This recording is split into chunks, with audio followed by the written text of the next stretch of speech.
Ayan na po, humingi pala ng saklolo po, mga kabida, ito kung si Senator Risa Hontiveros po, mga kabida, para lang po, talunin ito kung si Vice President Sara Duterte po, sa 2028 presidential elections. Akala ko ba, winnable candidate po ito, mga kabida. Okay? Mantakin nyo, nananawagan po siya ngayon sa lahat ng mga anti-Duterte forces po, mga kabida, na magkaisa na.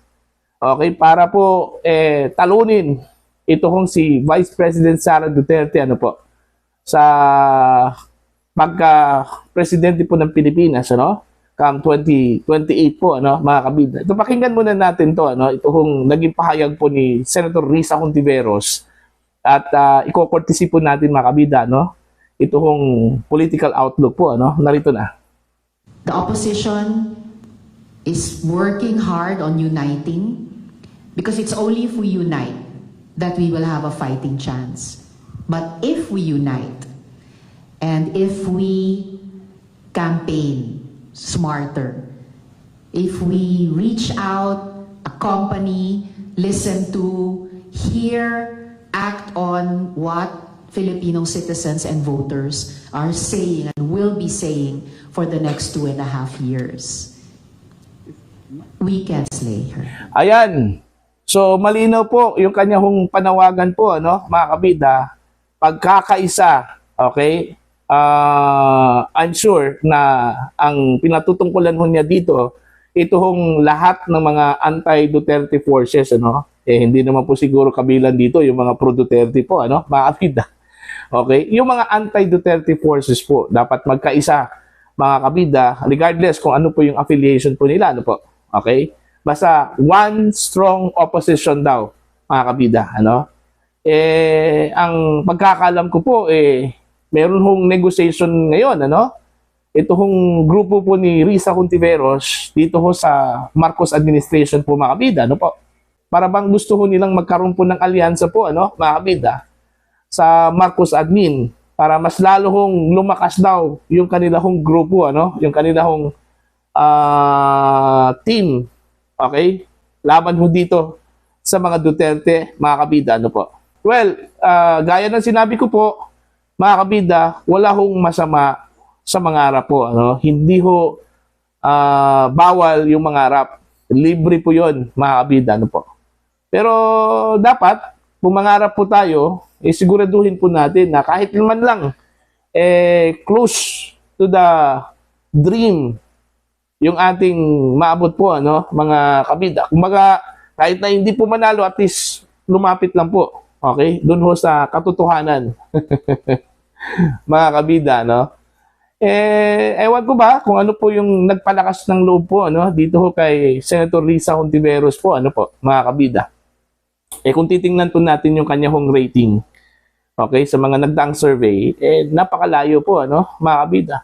So sabi po ng mga supporters po ni Senator Risa, hindi pa po nagdedeklara ito kung si Senator Risa Hontiveros during those times, Kaya mababa yung kanyang rating po, mga kabida. Pero ngayon, nagpahiwatig na po na meron po siyang intention to run, for president this coming 2028 presidential elections.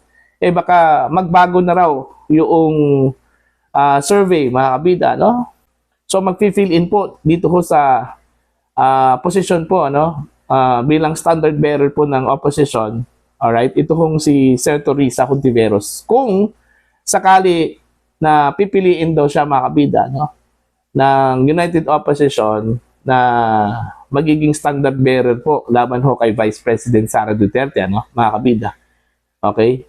Ang pakay nila ngayon, kumbaga priority daw nila ngayon, bubuuin ito hong United Opposition po, mga kabida. Okay? Para solid. Alright? So wala hong problema po doon. Pati yung progressive groups, isalin nyo na doon, mga kabida. Baka naman po swertihin po, masilat ito kung si Vice President Sara Duterte, bakit takot na takot po sila, dito ho kay VP Sara? Lahat po nagkakaisa po ngayon, mga kabida. Laban ho kay Vice President. Tingnan nyo yung impeachment po. Diyan po sa House of Representatives. Okay? Ang aga-aga po, mga kabida, may nag-file na po ng impeachment complaints. Dalawa po. Una, yung grupo po ng Makabayan Block, at saka yung pangalawa po, mga kabida, yung grupo po ni De Lima, at Akbayan. Alright? So, sila po, mga early bird, mga kabida, dyan po sa House of Representatives para magsampa po ng impeachment complaints against the Vice President. Alright? So, sa bagay, karapatan po nila yun. Wala hong problema po doon, mga kabida. Pero see to it, na malakas yung kaso ho ninyo, Kasi po, parang recycle lahat yung mga aligasyon po ninyo laban ho kay Vice President Sara Duterte. And I'm sure, pinaka-main na grounds ninyo dyan, mga kabida, ito hong alleged misuse of confidential funds, ng Office of the Vice President at ng Department of Education. So, wala na pong iba dyan, mga kabida. Alright? Posible yung death threat. Kasi isa yon sa mga grounds po nila, nung previous impeachment complaint, mga kabida, na ibinasura po ng Korte Suprema. Okay? Nabilong po yon sa high crime po, mga kabida. And most probably, baka isinali po nila ito, dito ho sa bagong impeachment complaint against the Vice President, mga kabida. Okay? So, let's see. Titingnan po natin kung talaga bang si Senator Risa Hontiveros will make it, mga kabida, dun ho sa pagiging standard bearer po ng United Opposition. Alright? Tingnan po natin kung iilan po itong United Opposition po, mga kabida. Alright? Kasi po, nung time po ni Leni Robredo, grabe po, kung makapagyabang po, suwagas, mga kabida, so, ang dami na raw yung sumusuporta po, kay dating Vice President Leni Robredo, po. Okay? Pero pagdating ho sa election, 5,000 lang po yung nakuha po, pagdating ho ng election po, mga kabida, wala. Napakalaki yung lamang. Tinambakan ng husto po, ni BBM. Ito hong si Leni Robredo, Kasi bago pa po yung election during campaign period pa po, napakayabang ito hong mga supporters po, mga kakampings, mga kabida, mostly kakampings po, Andyan pa yung mga cancel po nila, mga kabida, po. Kaya yun, nasilat sila, mga kabida. Okay? Akala siguro nila hindi ho papalag yung mga tao po sa kanilang ginagawa po, mga kabida, po. Yung cancel attitude ng kakamping. Okay?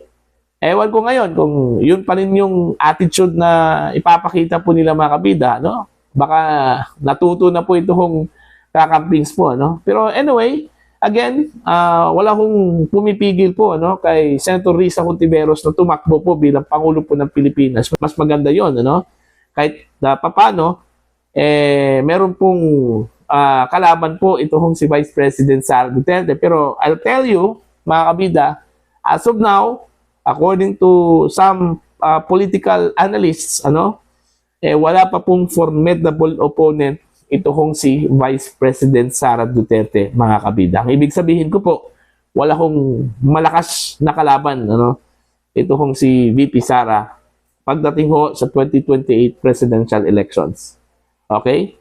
Yung mga sinasabi ho nilang malakas daw, si Rafi Tulfo, wala na po yon. Okay? Bagsak na po yon, mga kabida, Ito hong si dating Vice President Leni Robredo, hindi na po yun sasali po sa politika, sa nasyonal, mga kabida. Mas nanaisin pa raw niyang doon na lang po siya confine sa kanyang baluarte po, sa Naga City, at ipagpatuloy yung kanyang second term bilang mayor po ng Naga City, mga kabida. So, sino pa po? Sonny Trillanes? Wala yon. Hindi yun papasa, mga kabida, Hindi nga nanalo doon ho sa kanyang kandidato o kandidatura bilang mayor po ng Caloocan City, yung pangpanguluhan po, mga kabida. Diba? So, as of now, batay sa observation at assessment po ng ilang mga political analysts, wala pa pong mabigat na magiging makalaban po ni Vice President Sara Duterte, mga kabida, pagdating ho sa 2028 presidential elections. Kaya ngayon, gusto ko niyang pag-isahin ito, mga kabida, including itong Marcos administration. Kasi po, baka akala po siguro ng grupo po ni Risa, pag andyan yung backing po ng administrasyon, malaki yung bintahe po, mga kabida. Pero alalahanin po nila, hindi ho maganda na makipag-alyansa ngayon sa administrasyon. Dahil ho sa negatibo po ang perception po ng taong bayan po, mga kabida, sa Marcos admin. Katunayan dyan, mga kabida, yung mga surveys, napakababa yung trust rating po ng taong bayan kay Pangulong Ferdinand Bongbong Marcos. Yung latest nga ngayon, itong Okta Research, bumagsak itong trust rating po ni Pangulong Ferdinand Bongbong Marcos, mga kabida, at umangat yung kay Vice President Sara Duterte. So, paano ho i-capitalize po yan ng mga anti-Duterte forces kung makikipag-alyansa po sila sa Marcos administration po, mga kabida.